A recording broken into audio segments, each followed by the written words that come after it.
안녕하세요. 일본무역입니다. 무역은 신뢰가 중요하죠. 무역은 두 개의 이익 집단이 만나서 서로 합의하고 절충하고 윈윈의 효과를 내는 것이죠. 서로 좋을 때는 넘어가는 것들도 안 좋은 상황일 때는 심각하게 번지는 게 무역 클레임입니다.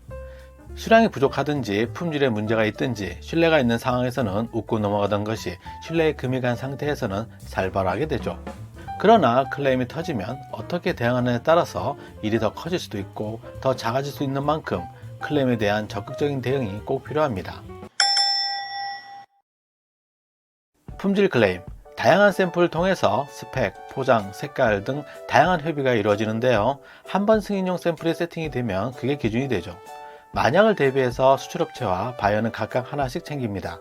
제조를 하는 사람들은 다 알죠.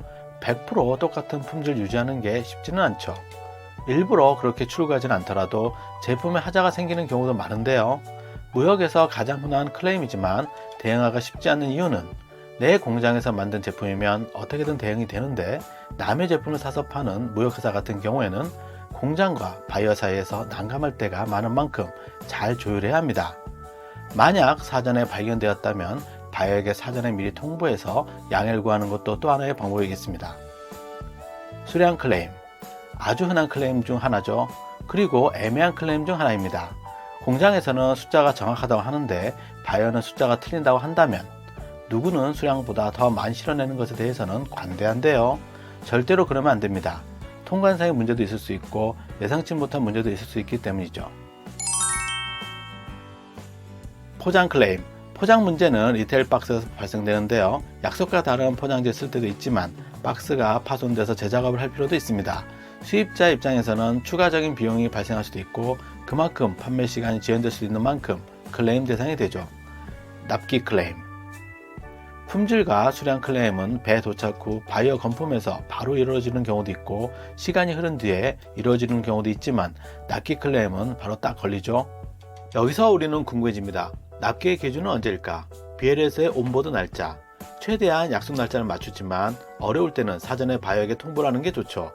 약속을 어기고 혼날 일 있으면 미리 솔직하게 말하는 게 가장 좋습니다. 마켓 클레임.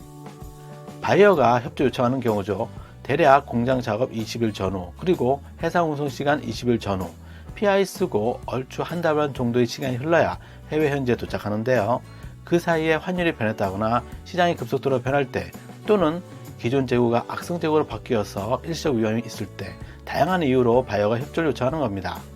이름을 어떻게 부르든 이런 상황에서 리스크 쉐어를 요청하는 건데요. 여기서 중요한 것은 무역은 하나를 주면 하나를 받아야 하기 때문에 어느 정도 생색은 필요하겠습니다. 오늘은 실제로 해보면 흔히 보는 무역 클레임의 종류에 대해서 간단히 알아보았는데요. 도움이 되었으면 구독과 좋아요를, 도움이 안 되었으면 다음 영상을 기대해주세요.